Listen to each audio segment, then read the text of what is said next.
strategiji razvoja vsebinskih mrež nevladnih organizacij. Moje ime je Alenka Blazinšek, potrudila se bom, da bo tale posvet gladko potekal, zato, da bomo povedali, kako gladko, na kak način in kakšen je namen, pa prosim predstavnika konzorcija, gospoda Primoža Jamška, da nam to predstavi.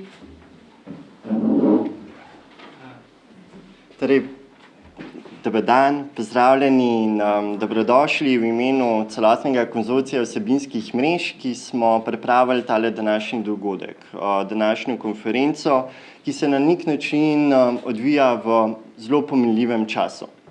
Zakaj pomenljiv? Dve ključni stvari se trenutno dogajajo. Prva stvar je, da se končuje s 30. avgustom financiranje vsebinskih mrež iz finančne perspektive iz preteklega obdobja in seveda je vprašanje, kako bo to šlo naprej.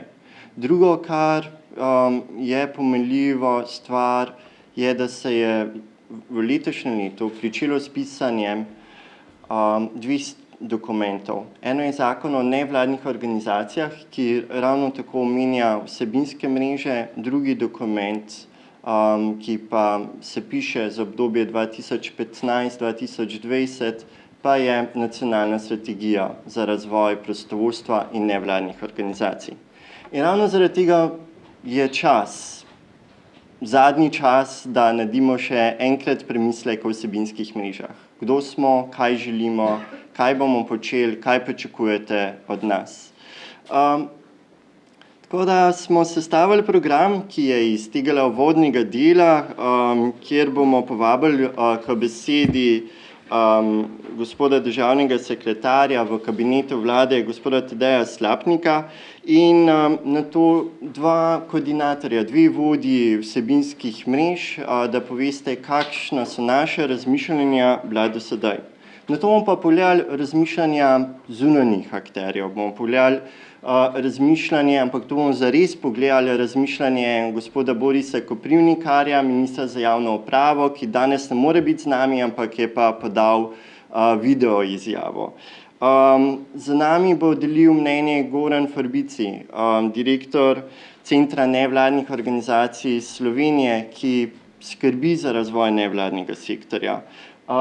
Ni je še tukaj in upam, da pride vsak čas gospa magistra Liljana Kozlovič, predstavnica državnem zboru, ki je tista, ki je vodja odbora za notranje zadeve in javno upravo v državnem zboru, ki je na nek način odgovoren odbor za razvoj nevladnih organizacij.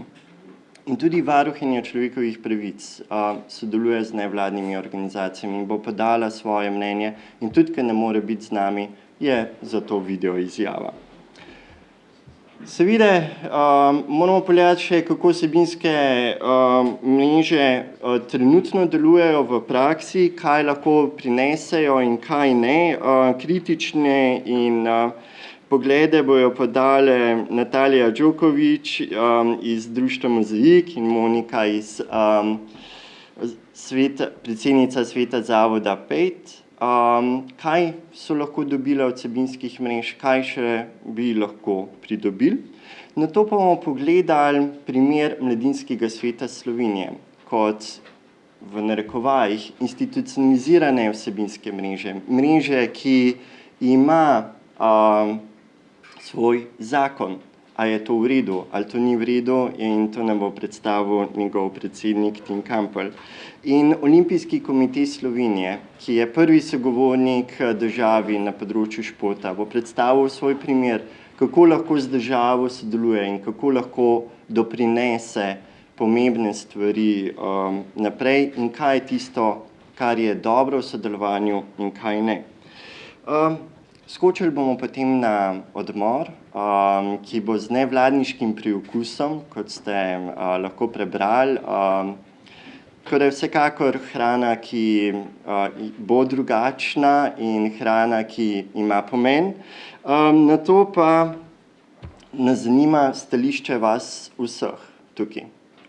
Zaradi tega, ker v prvem delu bomo časovno mogli kar hiteti, zaradi tega se bomo potem vzeli čas, da slišimo vaše mnenja, kakšne so vaše mnenja, kaj je tisto, kako vi vidite vsebinske mreže in razvoj nevladnega sektorja v prihodnje.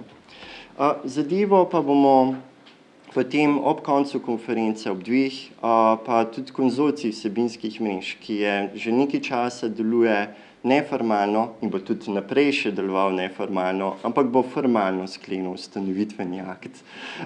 Neko zavezo, da vsebinske mreže sodelujemo naprej, kajti moče je ravno sodelovanje tisto, ki je najbolj pomembno. Če sem vam predstavil program, vam je moče iz programa razvidno, kaj dejansko želimo s to konferenco. Želimo zares pogledati, kaj so tisti potenciali nevladnega sektorja, ki so veliki, ki so močni in ki jih lahko vsebinske mreže spodbudijo. In kako jih lahko spodbudijo, na to vprašanje bomo iskali odgovor danes. Hvala vsem za udeležbo. Hvala. Gospod državni sekretar, Tadej Slapnik, beseda je vaša. Hvala lepa za besedo, hvala lepa tudi za povabilo. Spoštovani, delovanje nevladnih organizacij je pomemben pogoj za vsestransko uveljavljanje načela pluralnosti in demokracije v družbi. Posamezniki z povezovanjem v nevladne organizacije in druge oblike organizirane civilne družbe vplivate na celovit in trajnostno naravnan družben razvoj, na porast družbene blaginje, na kakovost življenja ter na socialno varnost. Vlada se zaveda pomena strokovnega in učinkovitega delovanja nevladnih organizacij in zato skuša na različne načine krepiti temelje in druge pogoje za njihov hitrejši in bolj učinkovit razvoj. Naj na tem mestu spomnim, da je vlada v koalicijski pogodbi zapisala, da je odprt dialog s civilno družbo potreben za odpravo anomalij v sistemu skozi vzajemno sodelovanje aktivnih državljanov. Kakovostna civilna družba je namreč pomemben tretji steber družbe, brez katerega ni stabilnega trajnostnega razvoja. In slednje želi podpreti tudi država z vključevanjem predstavnikov civilne družbe kot pobudnikov za razvoj in optimizacijo poslovanja javnega sektorja za vzpostavitvijo transparentnega in dolgoročno stabilnega sistema financiranja civilne družbe in za vključevanjem rezultatov civilne družbe v splošne kazalce uspešnosti. Verjamemo, da mora država podpreti spremembo zakonodaje za formalno vključevanje civilne družbe v delovanje države po principu vzajemnosti, zagotoviti vzpostavitev neodvisnega sistema financiranja civilne družbe, seveda ob jasnih kriterijih za spremljanje ustvarjene vrednosti in zagotoviti statusno ureditev nevladnih organizacij, zagovorništva in prostovoljstva. In pri tem imajo prav poseben pomen vsebinske mreže.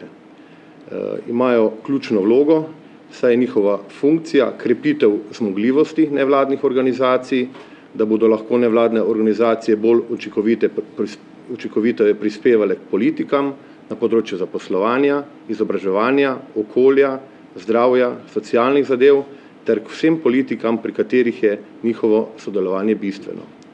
Nadalje vsebinske mreže odpirate in rešujete različna vprašanja civilne družbe in ciljnih skupin, ki jih država ne. Vsebinske mreže ste preko svojih članic v neposrednem stiku s končnimi uporabniki, velikokrat ranljivimi skupinami posameznikov in njihovimi potrebami in se lahko zaradi dobre povezanosti nanje tudi bolj hitreje in bolj učinkovito odzovete. Vsebinske mreže v okviru zagovorništva omogočate, da se na posameznih področjih, kot je to prostovoljstvo, izobraževanje, urejanje prostora, sliši o pomenu delovanja nevladnega sektorja in organizacij ter o potrebah civilne družbe. In nenazadnje, vsebinske mreže povezujete organizacije, ki vsebinsko bistveno bogatijo življenje v naši državi. Na vladnem posvetu, ki smo ga pred časom organizirali v sodelovanju z vami, spoštovani predstavniki vsebinskih mrež, ste vaše delovanje predstavili predstavnikom resornih ministrstev. Po posvetu smo skupaj z vašimi predstavniki v sodelovanju z Službo vlade za razvoj in kohezijo in Ministrstvom za javno upravo pričeli iskati rešitve, s katerimi želimo zagotoviti sredstva za nadaljnjo uspešno delovanje vsebinskih mrež. Žal nam do danes še ni uspelo dogovoriti končne rešitve, si pa želimo, da jo bomo do konca meseca junija. Za vaše dosedanje delo na področju povezovanja in zagovorništva nevladnih organizacij se vam zahvaljujem in vam želim nadaljnje uspešno delo tudi v prihodnje. Hvala.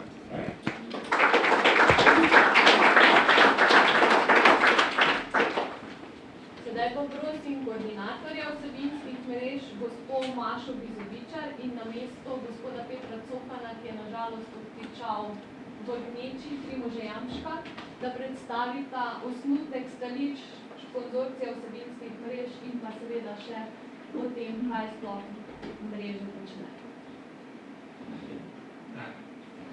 Ja,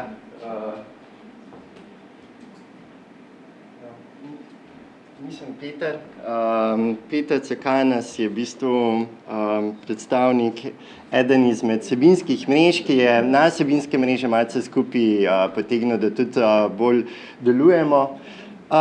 Torej, kaj pa so vsebinske mreže? Kdo smo vsebinske mreže?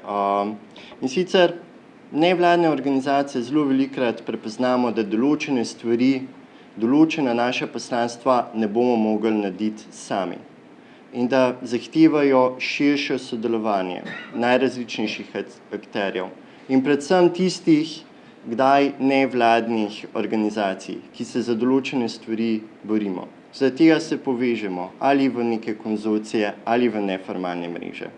Pred 11 leti smo začeli ustanavljati Slovensko mrežo prostovoljskih organizacij. In prišli smo iz 90 organizacij takrat do 1200 organizacij, ki so našli nek skupen pomen skupnega dela. Zakaj? Zato, kajti če bi vsaka organizacija posebej delala promocijo prostovoljstva v Sloveniji, nikoli se o prostovoljstvu ne bi toliko slišali, kot če to delamo skupaj. Kajti, če mi postavimo stojnico sred Prešernovega trga, a nas postavi tako kot včeraj 110 organizacij skupaj, se nas sliši drugače. Smo bolj prepoznavni in lahko več dosežemo. Zato vsebinske mreže povezujemo različne akterje, predvsem znotraj nevladnega sektorja, pa tudi z drugimi, ki delujejo na naših področjih. Termin vsebinske mreže se je začel pojavljati toliko bolj intenzivno s financiranjem, ki se je začel leta 2009, ko so se pridružili takratni horizontalni mreži in regionalnim stičiščem kot podpornim strukturam nevladnim organizacijam tudi vsebinske mreže. 10 področij je tistih prioritetnih bilo, s tem, da je vsebinskih področjih, kjer se povezujemo nevladne organizacije, zelo veliko. Tako da je tudi vsebinskih mrež ni samo toliko, kot je recimo financiranih, ampak mnogo več. Zdaj bom kar povabil naprej Mašo, da še predstavi osnutek stališč.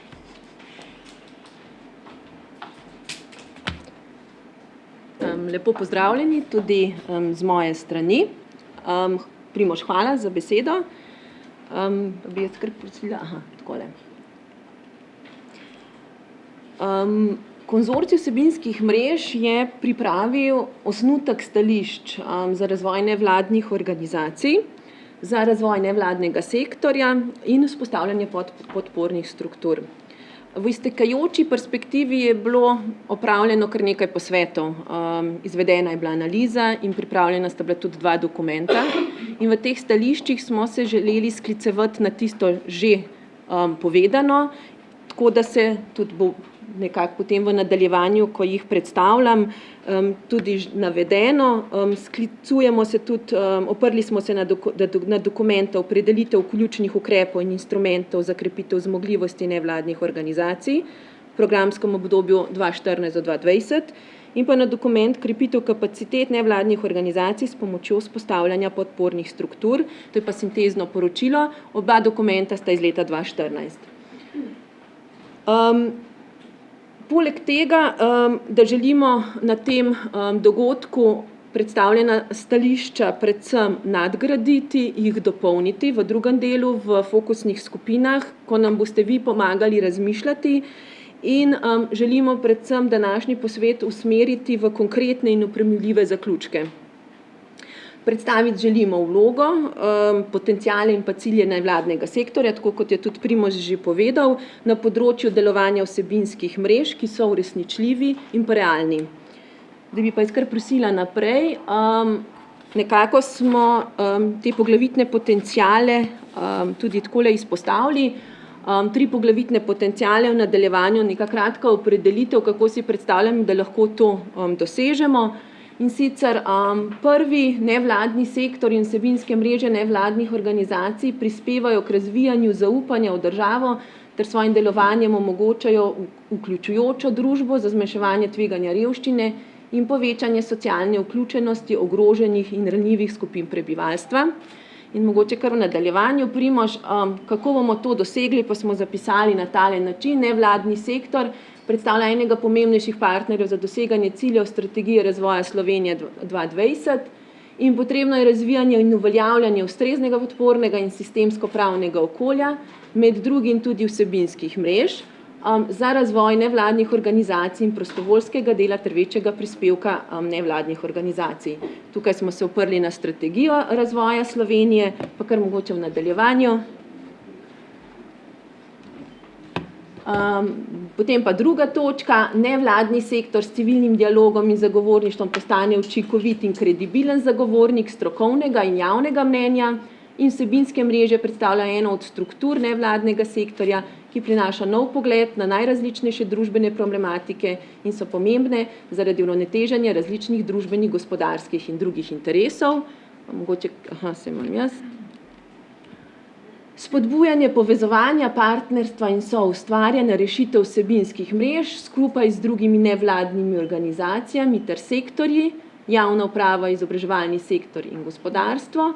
Kako bomo to dosegli? Vsebinske mreže s civilnim dialogom in zagovorništvom omogočajo prostor povezovanja in oblikovanja skupnih mnenj na posameznih vsebinskih področjih, ki zahtevajo širši, velikokrat medresorski pogled, zastopajo in zagovarjajo skupine nevladnih organizacij in potrebe, ki izhajajo iz uporabnikov.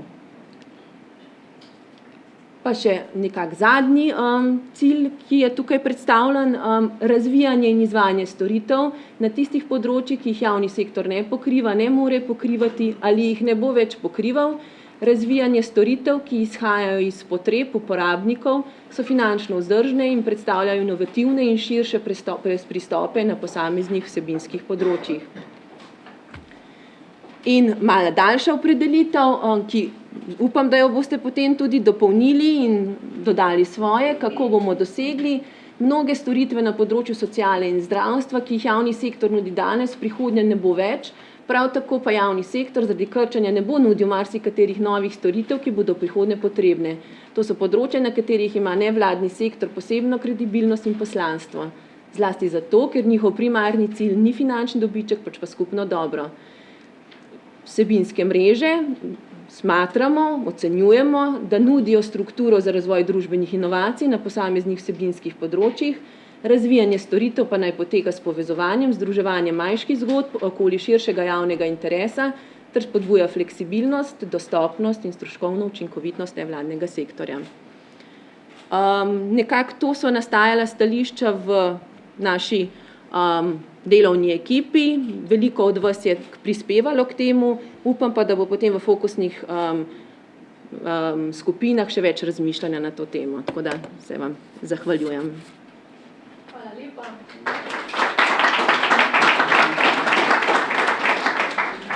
Prepričana sem, da bodo to odlične izhodišča za nadaljnjo razpravo, vendar o tej kasneje. Sedaj, ko smo pogledali na mreže nekoliko od znotraj, pa je seveda čas za tisti drugi pogled od zunaj. Zato si kar oglejmo video z mnenjem ministra za javno upravo, gospoda Borisa Koprivnika.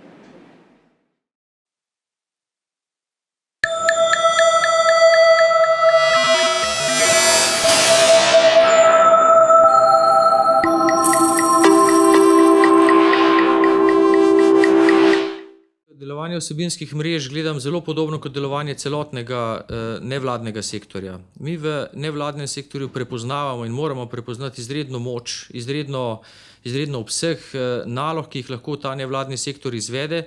Hkrati pa tudi sami prepoznavamo, da znotraj nevladnega sektorja moramo rešiti kar nekaj težav, ki preprečujejo, da bi prevzel bolj pomembno vlogo.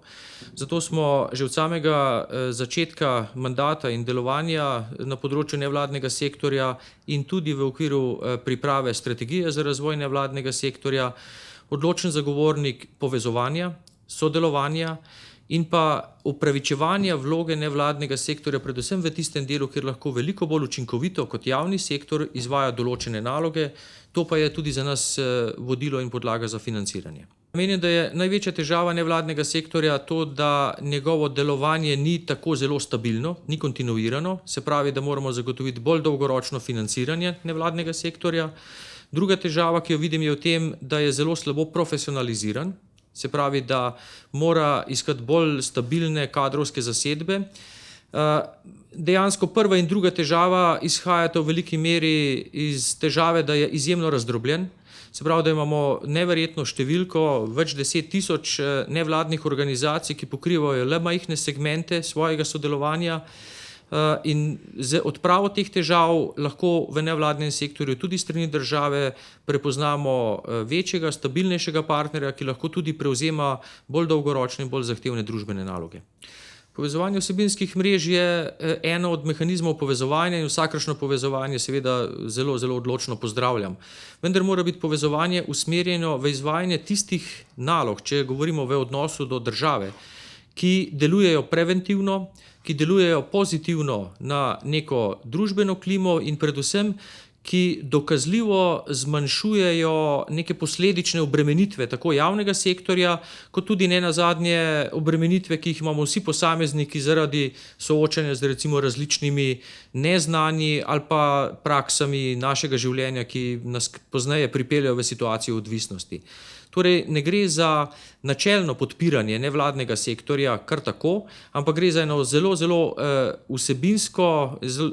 vsebinski pristop, pri katerem se moramo vprašati, kdaj nevladni sektor doprinese k dobrobiti v državi in takrat je tudi edina modra poteza strani države, da tudi zagotovi finančno podporo, ker ima dolgoročno pozitivne učinke. Pozitivna plat je, kot sem že rekel, povezovanje, se pravi, to je tisto, kar v nevladnem sektorju dejansko potrebujemo. Pozitivna stran je lahko tudi to, da vsebinske mreže lahko doprinesejo k večji profesionalni stabilnosti. Seveda bi pa pričakoval, da se povezovanje ne zgodi samo na nivoju vsebinskega sodelovanja, ampak da se povezovanje začne dogajati tudi na organizacijskem nivoju, ker le večje nevladne organizacije, ki stabilno delujejo in imajo stabilno kadrovsko zasedbo, lahko tudi prevzamejo določene naloge, ki so danes v domeni javnega sektorja. No, moje sporočilo vsem, ki so aktivni in ste aktivni na področju nevladnih organizacij, je predvsem to, da prepoznavamo v nevladnih organizacijah en ogromen potencial, ki ga ta država ima in ni dovolj izkoriščen, da pa bo uspeh nevladnega sektorja in tudi uspeh države takrat, kadar bomo dobro razumeli naše medsebojne odnose in iskali in se trudili, da bomo vsak doprinesli po svojih močeh k skupnim koristim. Z vidika odnosa države do nevladnega sektorja iščemo koristi za državljane. In tukaj je tudi moj temeljni razmislek v podpori nevladnim organizacijam, ki jih nekako delim na dva dela, če rečemo. Eno so tiste, ki se ukvarjajo z dejavnostjo v nekem lastnem interesu, druge so pa tiste, ki s svojo dejavnostjo vplivajo na boljše življenje, pa tudi manjše stroške nenazadnje javnega sektorja. In te imajo tudi podlago za financiranje strani države.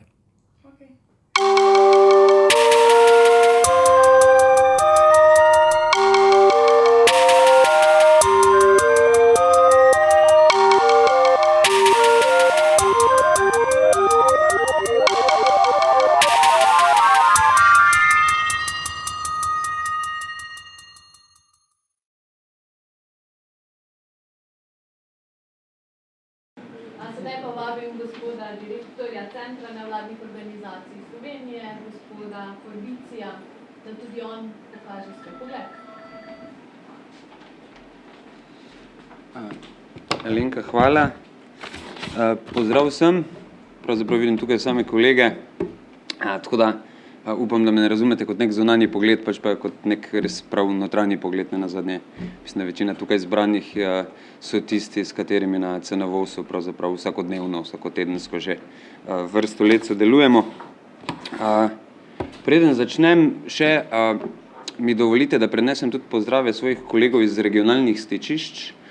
Tudi z njimi mnogi izmed vas ogromno sodelujete na lokalni ravni, želeli so si biti danes med nami, ampak žal se celotna skupina z vsemi ekipami udeležuje ene tedenske delavnice strateškega razvoja na Primorskem, tako da so mene prijazno zaprosili, da prenesem njihove pozdrave in dobre želje.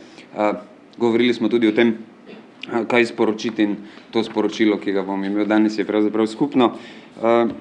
Tretji sem na vrsti, pa že zgolj zato nekoliko neprijetni vlogi, ker se mi zdi, da so kolegi pravzaprav tako Tadej kot Primož, na vse zadnje tudi minister, povedali precej tega, kar sem hotel povedati sam.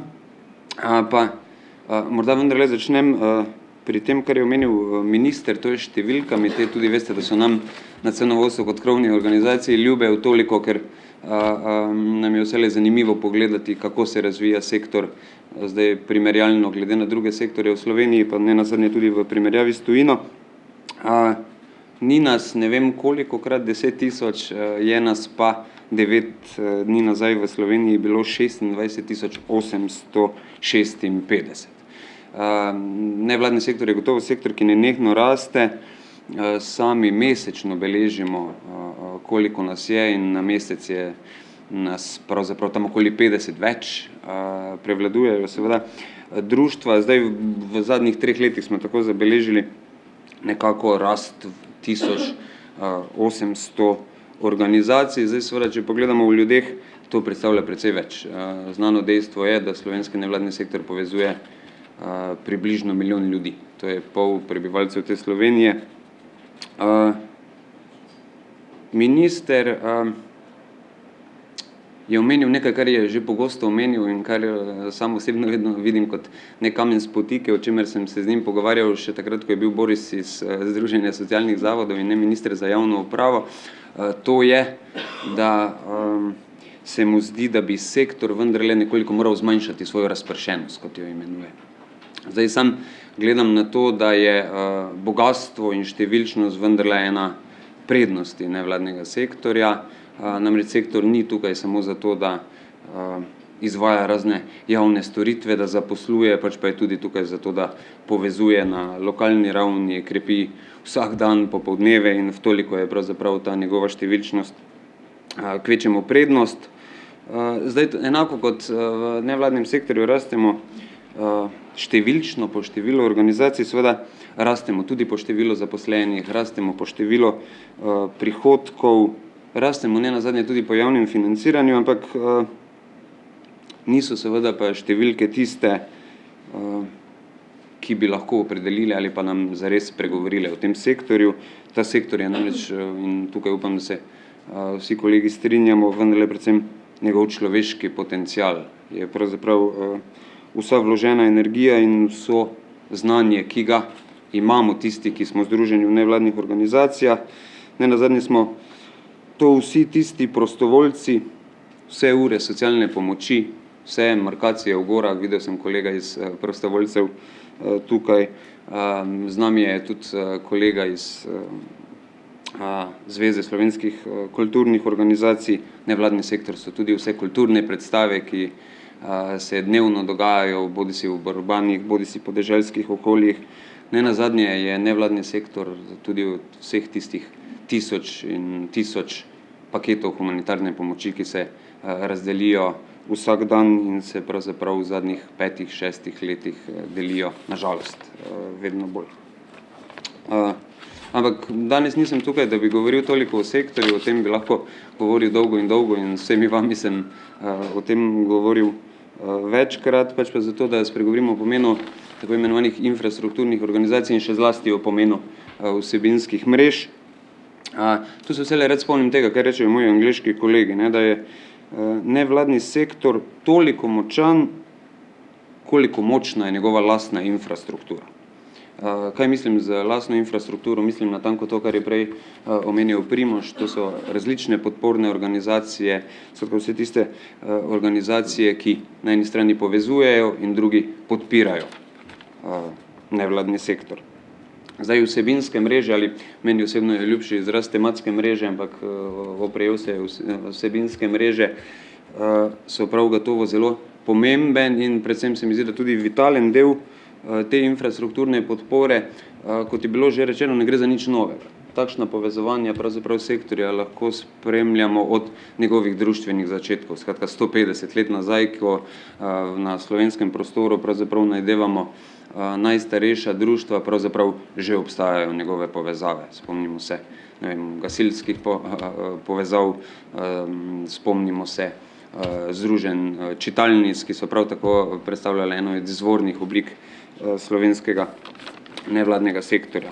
Skratka, nobena posebna novost, pa hkrati vendarle nekaj, kar je Primož omenil, se nenehno soočuje z težavami in delno tudi za nerazumevanjem države. Jaz sem zato vesel, da je tukaj Tadej v funkciji državnega sekretarja izpostavil zavedanje vlade o pomenu vsebinskih oziroma tematskih mrež. Vesel sem tudi, da je tole omenil minister, da tudi vlada razume, da je znotraj strategije nevladnega sektorja, ki se pripravlja, potrebno najti mesto za infrastrukturo. Zdaj vesel sem tudi, da znotraj zakona o nevladnih organizacijah, ki se pravkar pripravlja na Ministrstvu za javno upravo, se je že našlo mesto za vsebinske mreže, tako da bodo ustrezno tudi zakonodajno umeščene in zanje se predvideva tudi finančna podpora, ki bi jo resorjem, če tako rečem, in pravzaprav tudi drugim vladnim organom, pa tudi organom na lokalni ravni zagotavljala država. Zakaj infrastrukturne organizacije in zakaj vsebinske mreže? Je enostavno zato, kot sem rekel, ker NVO v njih najdejo podporo. Dejstvo je, da je nevladni sektor, ki je povezan, ki si medsebojno pomaga, ki skupaj razmišlja in ki torej skupaj upenja moči, pravzaprav boljši v doseganju vsega tistega, kar prinaša koristi za prebivalce. In to se mi zdi, da je pa tista poanta, s katero se z ministrom sam vsekakor strinjam. Zdaj, tole delati za boljši jutri vseh nas je seveda tudi tisti ključen argument, zakaj mora o nevladnem sektorju in torej tudi vsebinskih mrežah razmišljati država in jih videti kot partnerja. Namreč, glede na to, da bi državi moral biti pomemben krepak, profesionaliziran, visoko kakovosten nevladni sektor, ki zna hkrati akumulirati prostovoljsko delo in svojo energijo tistih, ki v njem delujejo, bi državi seveda tako rekoč samoumevno, bom rekel, bi morali biti v interesu tudi močne vsebinske oziroma tematske mreže. Ravno te so namreč tiste, ki sektor povezujejo, ki krepijo njegove moči, ki inovirajo in skupaj iščejo rešitve. Nek drug razlog, zakaj bi državi prav tako vsebinske mreže morale biti v interesu, pa je seveda zaveza ali pa obljuba, ki jo je dala tudi ta vlada v koalicijski pogodbi in jo je že omenil Tadej, in je pravzaprav obljuba, ki se ponavlja iz pogodbe v pogodbo, to je o dialogu in krepitvi dialoga s civilno družbo. Zdaj, jasno je, da se je z civilno družbo tako rekoč nemogoče pogovarjati, če je popolnoma razpršena. Zdaj, kakšni vladi je lahko to tudi v korist nenazadnje, ampak zdi se mi, da pa vsaj nekaj zadnjih vlad pa je prepoznalo, da kadar je sektor povezan, je z njim mogoče voditi kvalitetnejši dialog. Tu seveda ne govorimo o tem, da bi sektor nujno govoril z enim glasom, daleč od tega, tako kot je vsebinsko heterogen, je verjetno tudi idejno heterogen. Gre zgolj za to, da vsebinske mreže predstavljajo neko skupno platformo ali mesto, kjer je mogoče oblikovati interese in tudi mesto, iz katerega jih je mogoče zagovarjati, pa čeprav različne. In glede na to, da si država pač želi dialog s civilno družbo, bi morala tako rekoč investicijo v vsebinske mreže pravzaprav videti kot investicijo v svojega sogovornika in s tem seveda avtomatsko tudi kot investicijo v boljše politike, v boljše predpise in s tem seveda kot investicijo v boljši vsakdan vseh nas. Tadej je omenil, da ste pravzaprav, mislim, dva meseca nazaj na vladni ravni potekal posvet, kjer je že prišlo tudi do dialoga med predstavniki resorjev in vsebinskimi mrežami na drugi strani o tem, kako pravzaprav sodelovati in kako tudi po izteku tega finančnega obdobja zagotoviti finančne vire za delovanje vsebinskih oziroma tematskih mrež.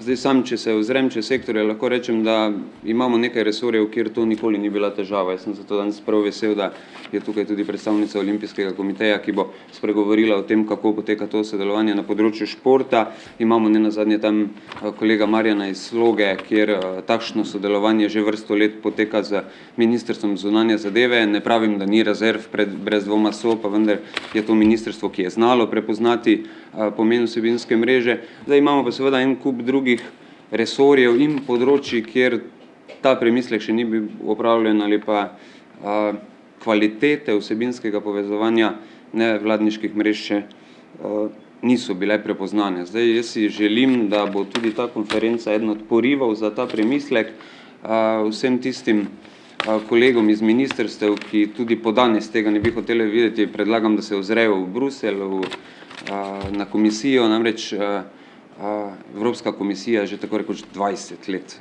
redno na letni ravni financira povezovanje vsebinsko povezovanje nevladnih organizacij, ravno zato, ker je v tem prepoznala svojega kvalitetnega sogovornika in ker je ugotovila, da je pravzaprav to eden ključnih vzvodov, kako so lahko njene politike in s tem pravzaprav politike vseh nas kvalitetnejše, boljše in dolgoročnejše.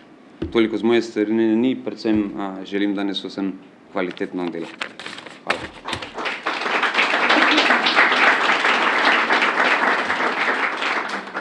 Hvala lepa.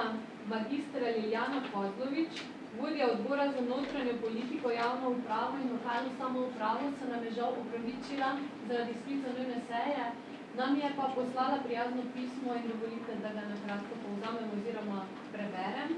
Pravi prisrčen pozdrav vsem in pohvala organizatorju za izbor vsebine konference. Ko govorimo o javnem sektorju, govorimo o institucijah, ki so oblikovane zato, da služijo ljudem. Javni uslužbenec ni in ne sme biti oblast, ampak le nekdo, ki služi, ki uresničuje potrebe in interese tistih, zaradi katerih so te institucije sploh oblikovane. Pravilno razumevanje tega poklica bi pomenilo, da se vsak posameznik zaveda, da to ni služba, ampak poslanstvo. Pa ni vedno tako.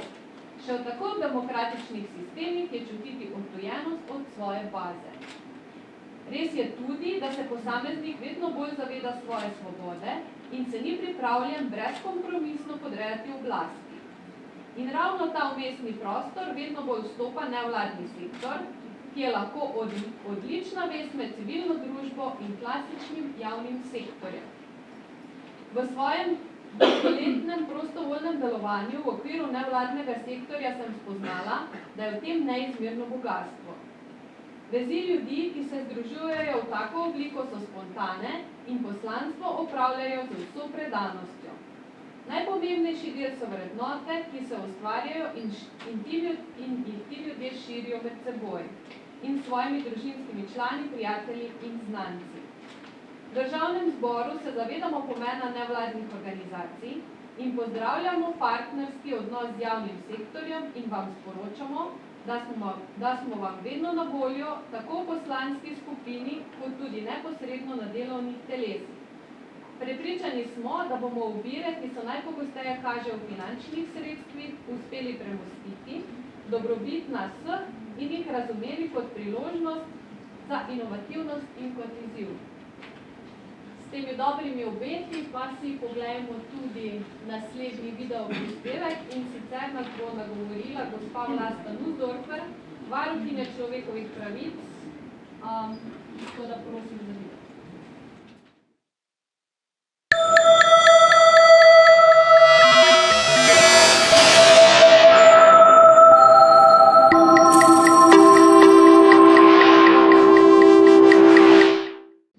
Vesela sem, da lahko nagovorim tako pomemben skup ljudi, kajti varuh že 20 let, torej od ustanovitve pred 20 leti, čuti veliko potrebo po sodelovanju z nevladnimi organizacijami z prav vseh področij.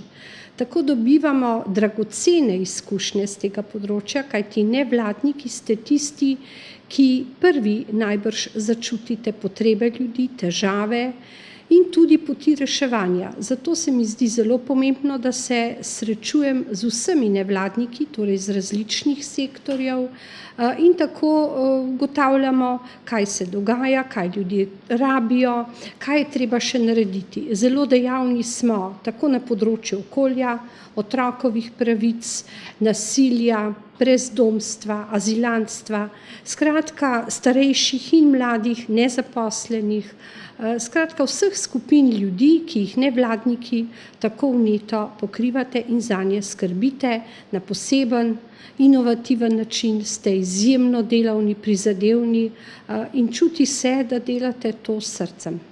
Pri svojem delu opažamo in tudi v srečanjih z nevladniki, da seveda lahko delujejo tudi na nek poseben pogon, ko želijo doprinesti k blaginji.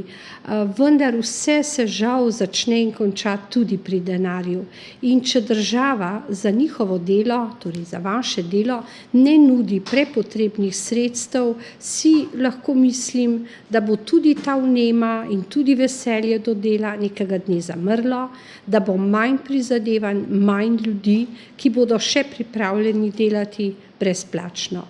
Zato smo pri varuhu zagovorniki tega, da država s svojimi sredstvi nedvomno poskrbi za delo nevladnega sektorja.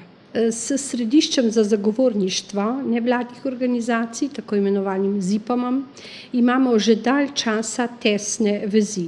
Srečujemo se na številnih področjih, ki pa se seveda še najbolj dotikajo življenja zelo ranljive skupine, to je otrok. Tako smo s posebnimi smernicami, ki smo jih sprejeli, tudi v sodelovanju z novinarskim častnim razsodiščem, pripomogli k temu, da mediji korektno oziroma mnogo bolj korektno poročajo o otrocih. Zdi se mi zelo pomembno, da ščitijo vse njihove interese, da otroci v medijih niso prisotni tako, da se nam ali smilijo, jih vidimo, sočustvujemo z njimi, vendar s tem jih tudi ožigosamo, kajti ti otroci gredo naslednji dan v vrtec, šolo, med prijatelje jih prepoznajo in tako so zaznamovani. Tu smo dosegli res velik napredek. Sicer pa smo prav pred kratkim izvedli zelo obiskan seminar, posvet, ki je potekal na Pravni fakulteti v Ljubljani. Najprej je bilo mišljeno, da bo to v državnem svetu, vendar smo že v enem dnevu razprodali, čeprav je bila brezplačna, celotno dvorano državnega sveta in tako smo se selili v največjo dvorano na Pravni fakulteti, kjer je bilo 320 udeležencev, govorili pa smo o otroku v družinskem sporu. Izjemno pomembno konferenco smo pripravili na ta način skupaj z ZIPOM-om. In to si štejemo v čast in veselje, kajti prinesla je tudi veliko rezultatov. Pri varuhu smo opravili celo raziskavo na največjem, to je v Okrožnem sodišču v Ljubljani, na njegovem družinskem oddelku, o tem, kako potekajo pravde med starši, kako je z zaupanjem v vzgojo-varstvo in oskrbo za otroke, kako je z boji za otroke. In zdi se nam, da nam je ta posvet dal veliko odgovorov na preštevilna vprašanja, zakaj morajo sploh biti otroci v družinskem sporu, zakaj starši tega ne bi preprečili.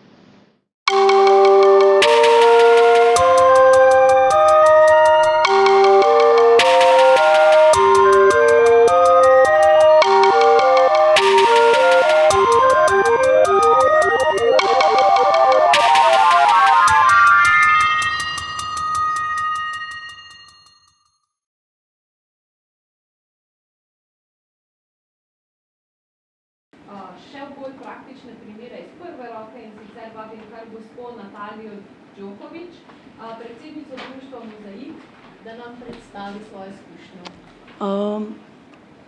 Hvala za besedo. Jaz bi mogoče predstavila en pogled, recimo temu od spodaj navzgor. Prihajam iz društva Mozaik. V društvu Mozaik se ukvarjamo pretežno z socialnim vključevanjem Romov v Ljubljani. To je sektor, ki ponuja zelo veliko novih odkrivanj. Mi smo vsakodnevno na terenu, to nam nekako jemlje čas za to, da bi na nek način se povezovali z drugimi, čeprav bi si to vedno bolj želeli. Od leta 2010 naprej smo začeli glasno opozarjati na prisilne poroke, ki se dogajajo v Sloveniji. Teh porok ni malo, kljub temu, da se nam zdelo, da kričimo na ves glas in da recimo temu tresemo goro, pa se ni rodila niti miša, ne. Se ni zgodilo prav nič, dokler se nismo začeli povezovati z drugimi nevladnimi organizacijami, malo bolj strukturirano. To pomeni, da smo leta 2013 pristopili k središču ZIPO, to je središče, ki ga je omenila že varuhinja. Preko tega središča, ki pokriva otrokove pravice, smo, če povem primer recimo dobre prakse, kako se je začela neka stvar odvijati, takoj po ustanovitvi te mreže smo se nevladne organizacije odločile napisati alternativno poročilo Odboru Združenih narodov za otrokove pravice, v katerem smo opozorili recimo tudi na prisilne poroke. Kljub temu, da smo vse državne organe o prisilnih porokah recimo obvestili že prej, se zares ni nič zgodilo, dokler odbor sam ni države pozval, da uredi to področje. Ministrstvo za delo je potem takoj naročilo raziskavo pri Inštitutu za socialno varstvo. Številke so bile brez pretiravanja gromozanske, izkazalo se je, da je v državi to velik problem, tako da zdaj smo na točki, ko poznamo številke, ne moremo si več zatiskati oči. Vsega tega pa zagotovo ne bi bilo brez mreženja. Socialno varstvo v Sloveniji ponuja veliko izzivov, krčenja pravic je vedno več, sivih con je ogromno in brez mreženja nam vsaki posamezni mali nevladni organizaciji po mojem mnenju ne bo uspelo. Tako da jaz upam, da smo recimo, kar se našega področja tiče, zdaj v situaciji, ki se bomo lahko, kot smo že prej slišali, z različnim dialogom z državo lahko začeli pogovarjati tudi o tem, kakšne učinke naj ta raziskava ima. Trenutno jih zagotovo še nima, prisilne poroke se dogajajo tukaj in zdaj, v letošnjem letu vem jaz vsaj za 2, pa država še vedno ni zares reagirala.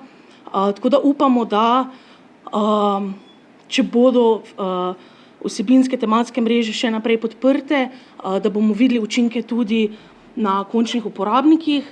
Tako da, kar se nas tiče, menimo, da brez vsebinskih mrež nevladne organizacije ne moremo biti toliko močne, ne moremo biti učinkovite, vse to pa se bo zagotovo poznalo na končnih uporabnikih. Hvala.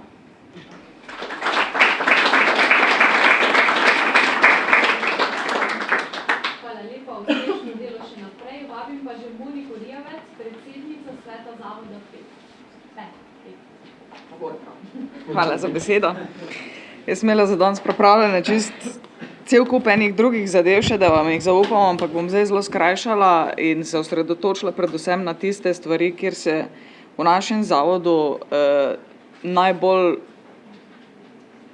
srečujemo pač s to problematiko, in sicer to je zakonodajna urejenost našega področja dela. Zavod PET je zasebni zavod, naš osnovni namen pa poslanstvo zavoda je dvig kakovosti življenja posameznika s posredovanjem s pomočjo psa. Problemi, s katerimi se največ srečujemo v našem zavodu, oziroma največji problem je predvsem, da je naše področje dela je zelo specifično, ker delamo s psi.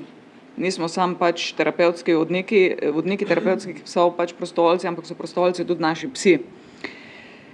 V Sloveniji nimamo urejenih ne standardov, ne programov in smo po vzoru sorodnih organizacij in mednarodnih organizacij, kjer je to že zakonodajno vse urejeno, pač postavili sami normative in vse standarde in tudi od teh vodilnih organizacij že dobili potrditev, da smo na dobri poti oziroma da smo zelo visoko zastavili standarde tudi tle v Sloveniji. Problem pri nas je, ker tudi nas je več različnih organizacij, v Sloveniji smo Zavod PET, so ambasadorji nasmeha, so tačke pomagačke, so kosmati smrčki, vsak zavod ali društvo oziroma ima vsaka organizacija zase postavljena pravila. Je že tukaj neusklajenost. Problem, s katerim se mi srečujemo, je ta, da lahko, ker nikjer ni zakonodajno to urejeno, vsak od vas vstop v določeno inštitucijo s svojim psom, ker mu nihče tega ne prepoveduje. Naši psi so recimo stestirani, veterinarsko pregledani, izobraženi vodniki, usposobljeni s psi, za katerim je dolgotrajno izobraževanje in usposobljanje. Delamo z občutljivimi skupinami ljudi, od otrok, po vrtcih, osnovnih šolah, po bolnišnicah, po varstveno-delovnih centrih, domovih za ostarele, psihiatričnih bolnišnicah, delamo z najhujšimi obliki raznoraznih pač pacientov, od cerebralne paralize do pač samega tudi izobraževanja po osnovnih šolah.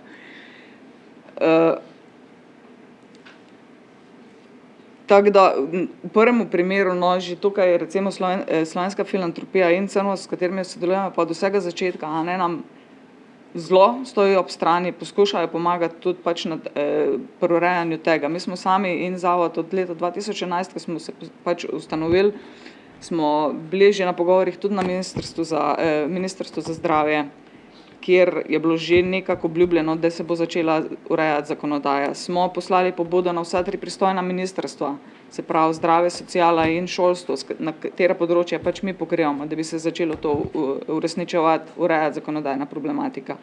Sta poslala tudi 2 poslanca, mislim, da 2 leti nazaj, na vlado naslovila vprašanje za urejanje pobude.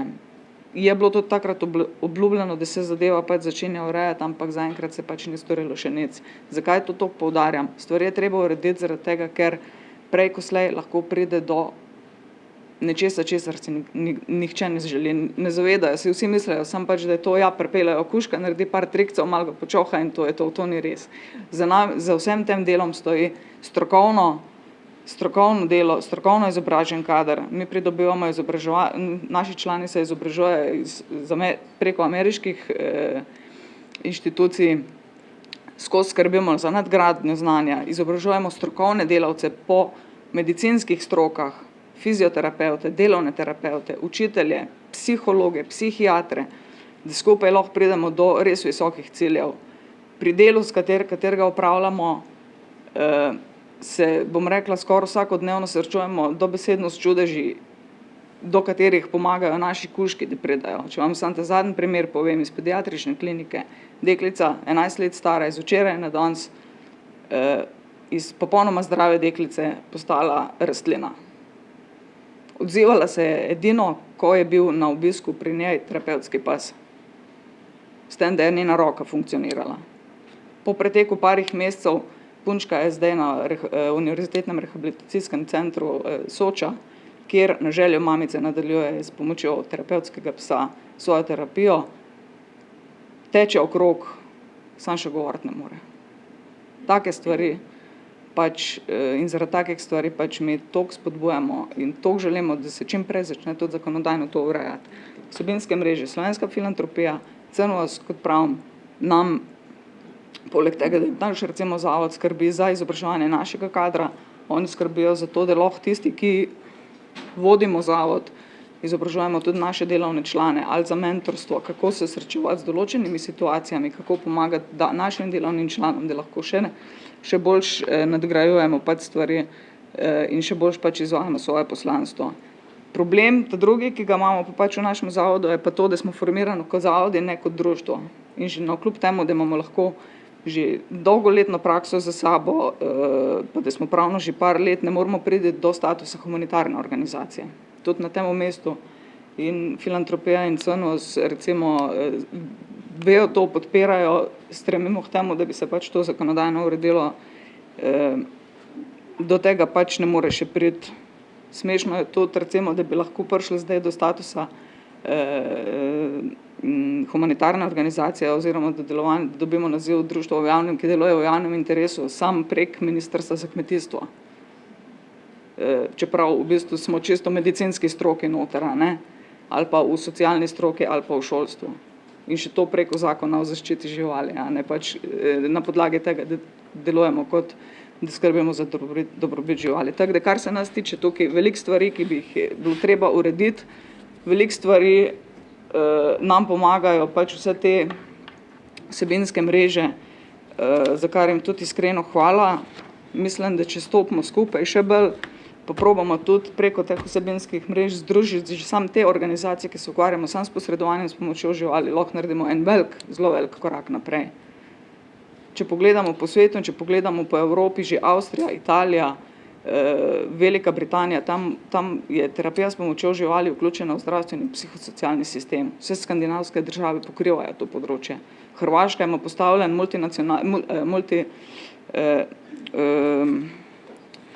multiopravilen, bom rekla, center, kjer izobražujejo in usposabljajo in ljudi in pse vodiče, pse pomočnike, pse vodiče slepih, terapevtske pse.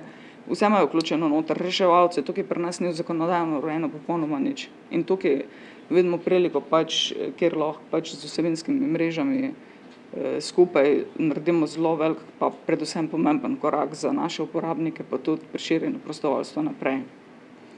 Ena stvar, ki smo jo tudi v zavodu dobili, še to povem, predvsem bom rekla, en vzgib iz strani slovenske filantropije bil pa še dan za spremembe, ki smo v bistvu preko njihove pošte, preko obvestil, ki jih prejemamo, pač dobili povabilo k sodelovanju, ker sem se potem sama odločila, da to speljem v Idriji. Takrat smo organizirali prvi dan za spremembe v Idriji. V istem letu smo organizirali kar še dva. Vključili smo vse druge društva tudi, ki se ukvarjajo s posredovanjem s pomočjo živali, vse to in kar naenkrat je ratala velika mreža in ta zadeva zdaj laufa naprej in kar naenkrat imamo ful prostovoljcev novih noter, veliko ljudi, ki niso nikoli imeli pojma o prostovoljstvu ali kakorkoli vključevanju, zdaj hodijo po domovih, obiskujejo starejše osebe, skrbijo za njih, namesto da grejo eno soboto v, ne vem, kavarno na kavo, grejo za 1 uro v domu upokojencev se pogovoriti s kakšno dementno osebo, ne? In to so stvari tudi, ki so strani vsebinskih mrež in predvsem tudi tukaj slovenske filantropije taki, bom rekla, cukrčki, za kar jim lahko rečemo sami iskreno hvala in dajmo podpirati to še naprej. Prosim.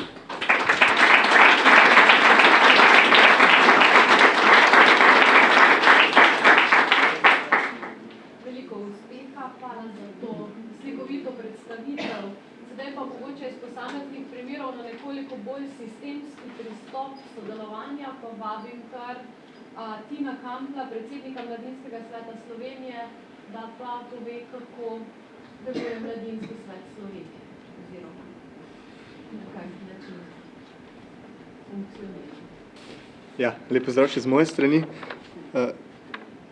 Mene so organizatorji prejšnji teden kontaktirali oziroma povabili k sodelovanju, ker so prepoznali Mladinski svet Slovenije kot vsebinsko mrežo, ki deluje na mogoče nekoliko drugačen način, bolj sistemsko, ki ima tudi neko zakonsko podlago. Mladinski svet Slovenije je krovno združenje mladinskih organizacij, ki združuje nacionalne mladinske organizacije na njihovo versko, politično ali kakršnokoli drugo odzadje. Mladinski svet Slovenije, MSS, je tisti prvi zagovornik mladih tako na nacionalni, kot tudi na evropski ravni v okviru Evropskega mladinskega foruma, katerega članica oziroma člani smo že od leta 1996 od njegove ustanovitve. Mladinski svet Slovenije letos praznuje 25. obletnico svojega delovanja in od leta 90 pa do danes smo bili praktično zraven pri vseh pomembnih premikih, korakih naprej, ki so bili storjeni na področju mladinskega sektorja, mladinskih politik v Sloveniji in na področju oblikovanja zakonodaje, ki danes definira ta sektor in pa tudi naše delovanje. Tukaj govorimo predvsem o zakonu o mladinskih svetih in pa zakonu o javnem interesu v mladinskem sektorju, ampak do tega bom prišel nekoliko kasneje. Zdaj pa, če porabim še nekaj besed o Mladinskem svetu Slovenije. Glavni namen in pa cilji delovanja Mladinskega sveta je predvsem, da spodbujamo mlade oziroma člane družbe in pa politične odločevalce, da vzpostavljajo okolje, v katerem bodo mlade osebe lahko avtonomno in pa solidarno, odgovorno in pa angažirano delovale. Se pravi, gradimo mlade, odgovorne državljane od otroštva do odraslosti brez večjih ali manjših preprek. Naloge Mladinskega sveta Slovenije po statutu in pa tudi potem v skladu z Zakonom o mladinskih svetih so, da omogočamo sodelovanje mladih pri sprejemanju zakonskih in drugih predpisov, ki vplivajo na življenje in delo mladih, zagotavljanje pogojev za delovanje in razvoj interesnih oblik združevanja mladih, zagovorništvo mladih in mladinskih organizacij v skladu s prioritetami, izvajati in sodelovati pri izvajanju mladinskega dela in drugih dejavnosti na področju mladih, spodbujanje razvoja mladinskih organizacij kot instrumenta mladih v družbi in aktivne družbene participacije, spodbujanje razvoja prostovoljnega organiziranja, koordinirati in podpirati delovanje mladinskih svetov lokalnih skupnosti, ki so prav tako eden izmed pomembnih vidikov razvoja državljanov na lokalni ravni, sodelovati z organizacijami v mladinskem sektorju in pa predstavljati mlade, zagovarjati mlade doma in v tujini. Če se dotaknem zdaj še zakonodaje, ki sem jo že predhodno omenil, tukaj govorimo o zakonu o mladinskih svetih in pa zakonu o javnem interesu v mladinskem sektorju, ki sta ključna krovna zakona na področju mladinskega sektorja v Sloveniji in ne nazadnje pod narekovajih rečeno diktirata delovanje Mladinskega sveta Slovenije. Pomembno je, da obstaja tak zakonski okvir, predvsem iz vidika, kot je bil že danes večkrat omenjen, prepoznavanja nevladnega sektorja v odnosu do političnih odločevalcev oziroma v odnosu do države. Mladinski svet Slovenije je danes tisti, oziroma mladinski sveti lokalnih skupnosti so tisti, ki jim zakonska podlaga omogoča, da kadarkoli nekatere oblasti, ali tu govorimo o lokalnih ali nacionalnih oblastih, govorijo o mladih, sprejemajo programe, politike, zakone, ki se dotikajo problematike mladih, lahko pridemo tja oziroma nas morajo politični odločevalci, so dolžni, da nas povabijo zraven. Je tisti člen v zakonu, ki nam omogoča ta neposredni dostop, da lahko pridemo do političnih odločevalcev in so odločamo pri zadevah. To je v teoriji. V praksi je večkrat povsem drugače, se moramo boriti, da lahko pridemo tja, ampak še vedno imamo tisti člen v zakonu, na katerega se lahko opremo, katerega pa druga nevladna organizacija nima. In verjamem, da bi pri ostalih vsebinskih mrežah, nevladnih organizacijah to pripomoglo k njihovemu delovanju. To je ena izmed pomembnih prednosti, ki jih ima Mladinski svet Slovenije, ki mu ga omogoča zakonodaja. Poleg tega je tudi za Mladinski svet pomembno, da nam zakonodaja omogoča tisto stabilno financiranje strani Urada za mladino oziroma Ministrstva za izobraževanje, znanost in šport, da lahko vsako leto normalno delujemo in izvajamo naše programe, politike in zagovarjamo mlade. So pa na drugi strani potem tudi neke negativne oziroma negativni vidiki oziroma manj prijetni vidiki zakonodaje. Tukaj gre pa predvsem za regulacijo, ki nam jo pri članstvu narekuje sam zakon. Tukaj govorimo članice Mladinskega sveta Slovenije so lahko zgolj in samo nacionalne mladinske organizacije. Mi ne moremo sprejeti v polnem obsegu nobene druge organizacije, ki bi kljub temu, da bi vsebinsko pripomogla k našemu delovanju, nagovarja neke druge aspekte, ki jih trenutno še ne pokrivamo, da bi jo vključili in tam tem omogočali polnejše oziroma bolj vsebinsko zagovorništvo, tega ne moremo. To je eden izmed teh negativnih vidikov, tega, ki ga mi prepoznavamo.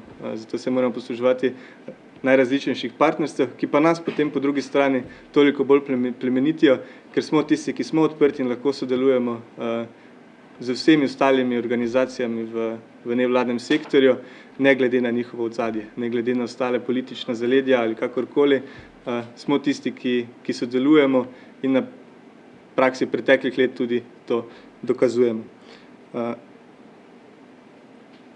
Zdaj, na kak način v Mladinskem svetu, če se potem spet malo vrnem stran od te zakonodaje, delujemo, na kak način oblikujemo mladinske politike, je en izmed primerov dobrih praks predvsem naše neformalne strukture, znotraj katere delujejo v Mladinskem svetu Slovenije. Tukaj govorimo o bazenu trenerjev, ki prispevajo velik del k razvoju mladinskega dela v Sloveniji, in pa Komisija za mladinske politike, ki je na nek način think tank Mladinskega sveta Slovenije, ki prispeva k razvoju mladinskih politik v Sloveniji.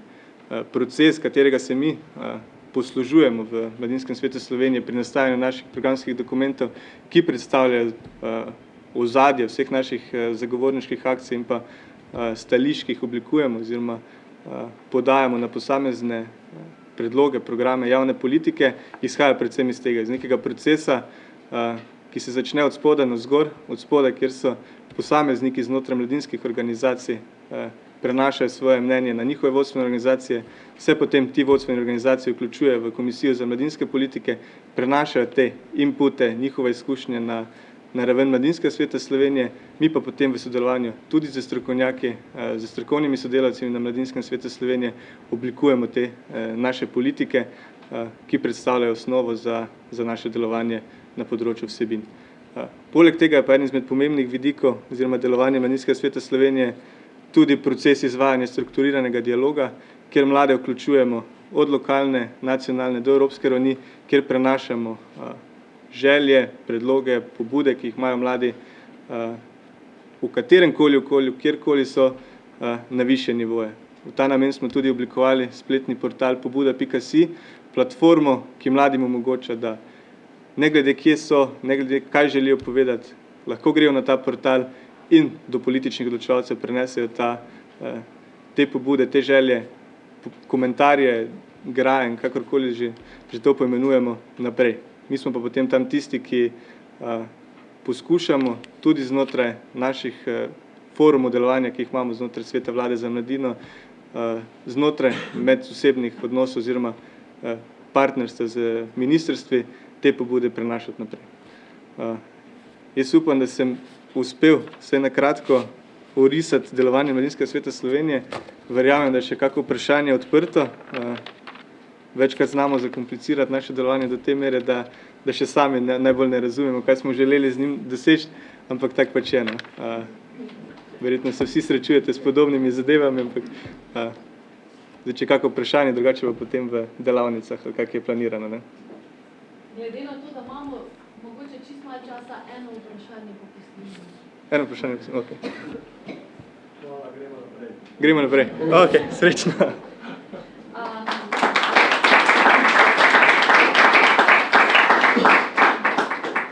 Sedaj pa poglejmo, kako pa gre sodelovanje z različnimi deležniki oziroma z ministrstvi na Olimpijskem komiteju Slovenije. Vabim gospod magistro Poljanko Pavletič Samarčija, da nam predstavi delovanje. Hvala lepa. Zdaj, če je gospod Kampel vodoma povedal, da Mladinski svet deluje drugače kot njegovi predhodni govorniki, lahko rečem, da Olimpijski komite Slovenije deluje še bolj drugače. Tako da mogoče uvodoma samo na hitro, kaj to sploh je. To je slovenska krovna osrednja športna organizacija, ki združuje pretežni delež vseh organizacij, ki so formalno organizirane za področje športa.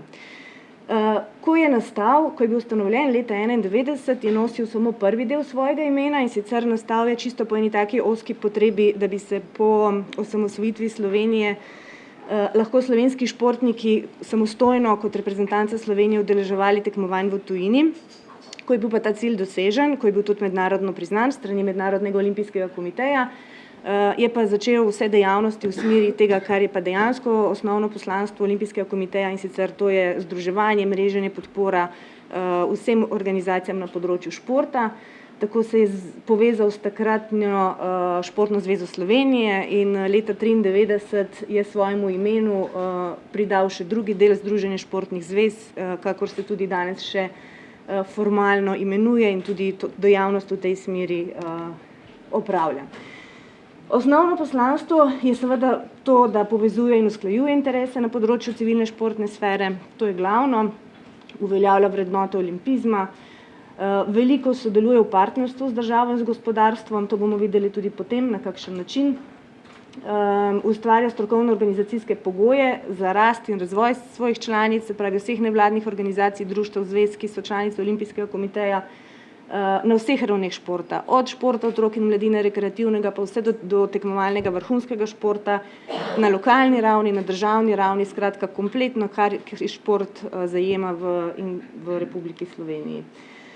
Vrednote, ki jih zasleduje, so nanizane na tej prosojnici, ampak to niso samo deklarativne vrednote. To so vrednote, za vsako stoji nek odbor, neka komisija, neka delovna skupina, sledi uresničevanju ciljev, usmerjanje v doseganje teh vrednot, jih spremlja, jih korigira po možnosti, ko se spreminjajo družbene razmere. Zdaj seveda, glavne vrednote so usmerjanje v doseganje zdravega življenjskega sloga skozi šport in telesno dejavnost. Veliko pozornost pa dajemo tudi prostovoljstvu. Prostovoljstvo je namreč v športu zelo razvito, pomemben segment je to, na eni strani je to pač tisto klasično prostovoljstvo v športu, na katero najprej vsi pomislimo, to je prostovoljstvo na športnih prireditvah, a ne. Zdaj, Slovenci smo tako uspešni organizatorji prireditev tudi in predvsem po zaslugi prostovoljcev. Veliko pomembnejše je pa prostovoljstvo na ravni naših osnovnih organizacij, se pravi za zagotavljanje delovanja društev in zvez. Zdaj še enih 10-15 let nazaj je bila to dodana vrednost, danes je pa na žalost to za marsikatero športno organizacijo v bistvu sploh edina možnost preživetja.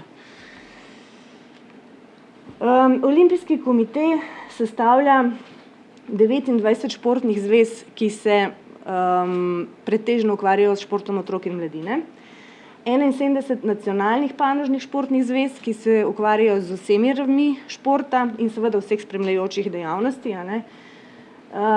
To pa pomeni, da združuje skupaj 6500 nekaj več društvenih organizacij. To je govora samo o delujočih aktivnih društvenih organizacijah, ne o registriranih društvenih organizacijah za šport, tistih, ki so dejansko delujoče.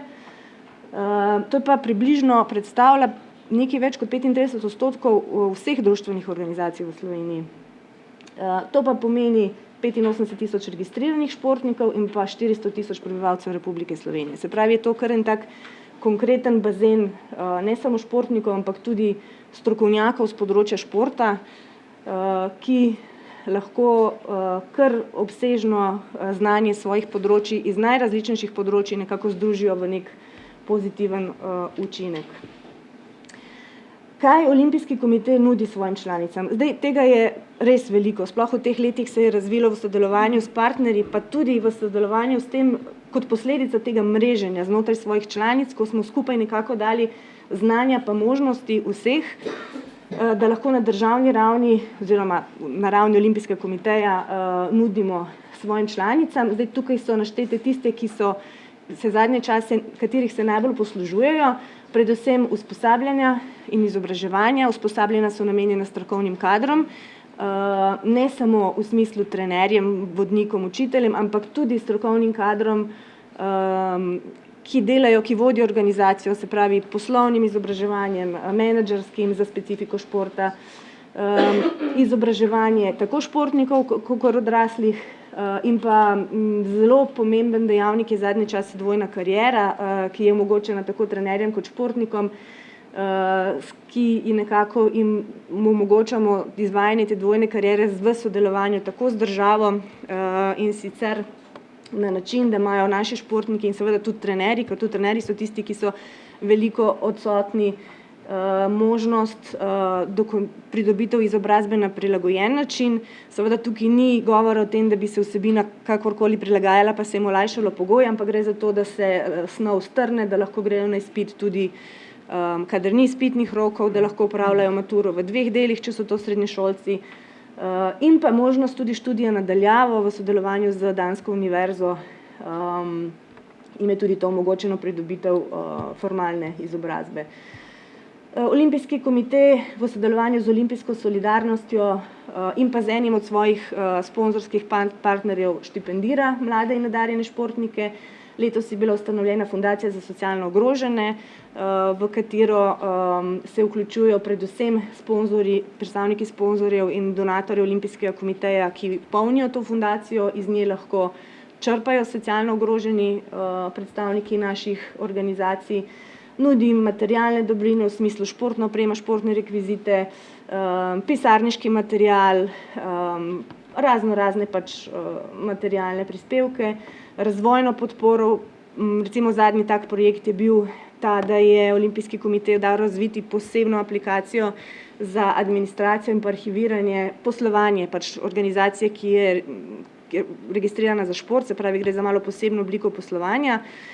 Financirajo razvoj aplikacije, nakup aplikacije, financira vzdrževanje aplikacije, skratka zakup prostora na strežniku, vse, kar je teh velikih stroškov, to Olimpijski komitej financira, naše organizacije, ki so povezane v to našo mrežo, pa lahko to koristijo brezplačno, z minimalnim vložkom nakupa opreme, računalnik, skener rabijo, pa še to lahko dobijo ceneje, če grejo preko katerega od naših sponzorjev, ki pa nudi pakete zelo ugodno.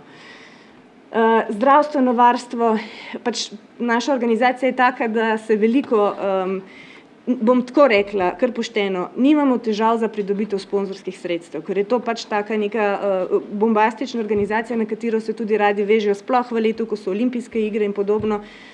In res se trudimo, da bi v tem segmentu ostali toliko na tleh, da znamo ta sredstva minimalno, kolikor je potrebno nuditi za izvedbo tistih vrhunskih tekmovanj.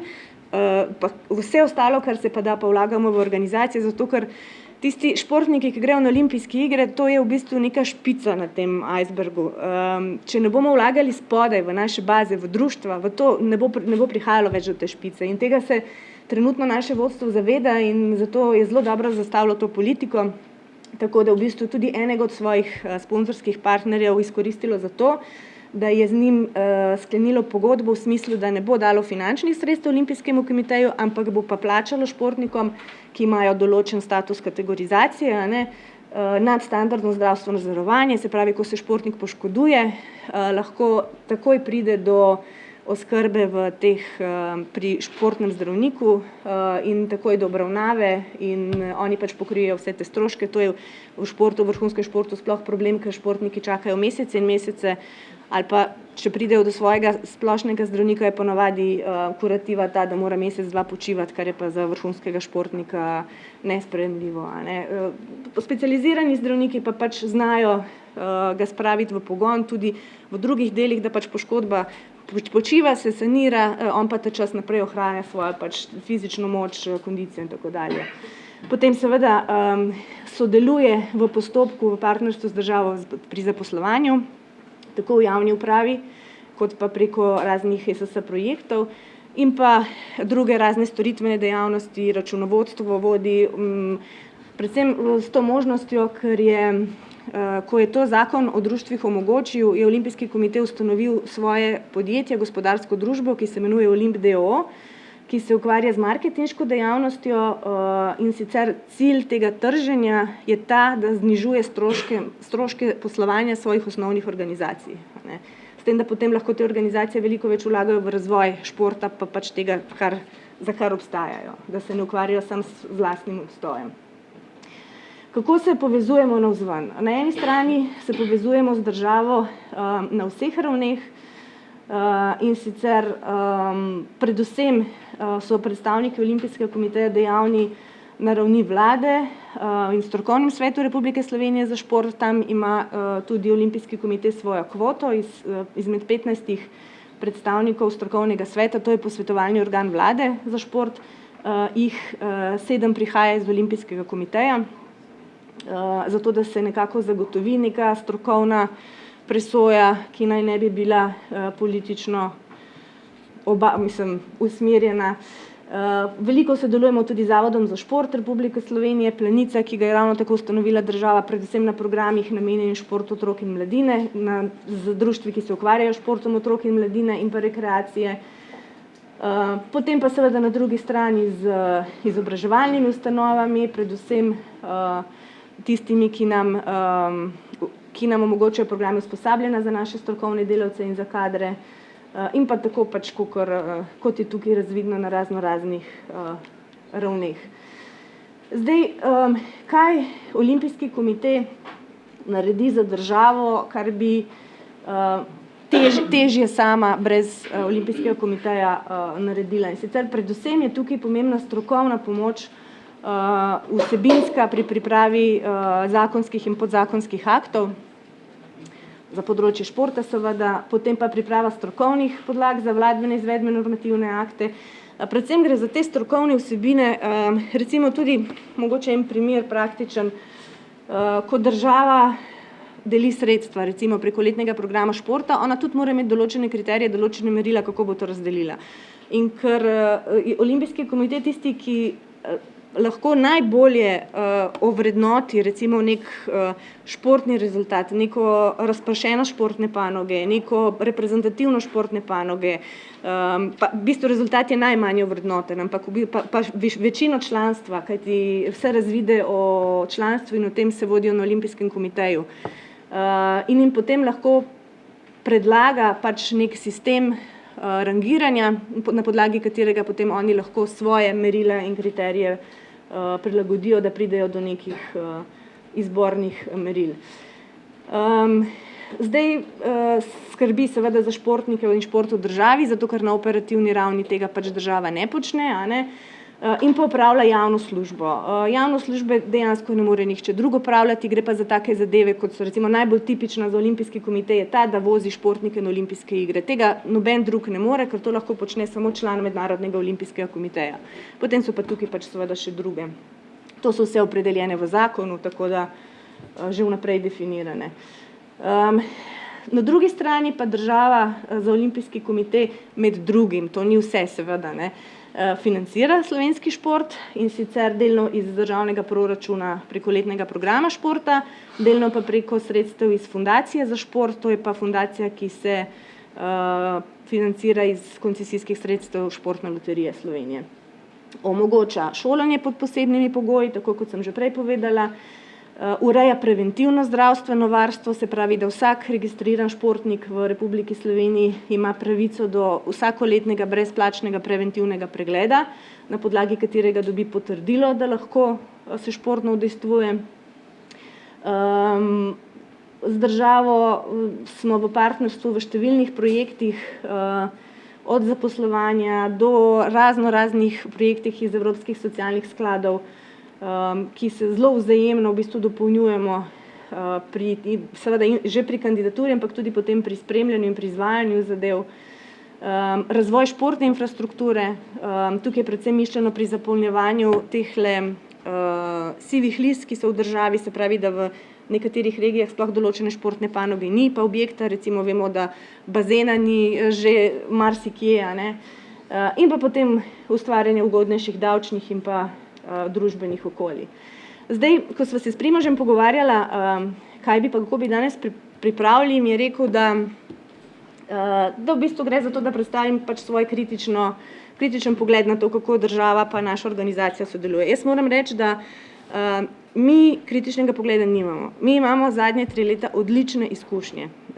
Je pa res, da se je pač zgodil nek splet okoliščin, da je pred 3 leti prišla na oblast med navednicami ekipa, ki izhaja iz najnižje, najbolj osnovne in grobe civilne sfere, se pravi, to so osebe, ki so začeli v društvenih organizacijah kot otroci, so nadaljevali kot funkcionarji na lokalni ravni in državni ravni in popolnoma razumejo in potrebe in zahteve in vse, in tako so tudi pristopili k urejanju zadev.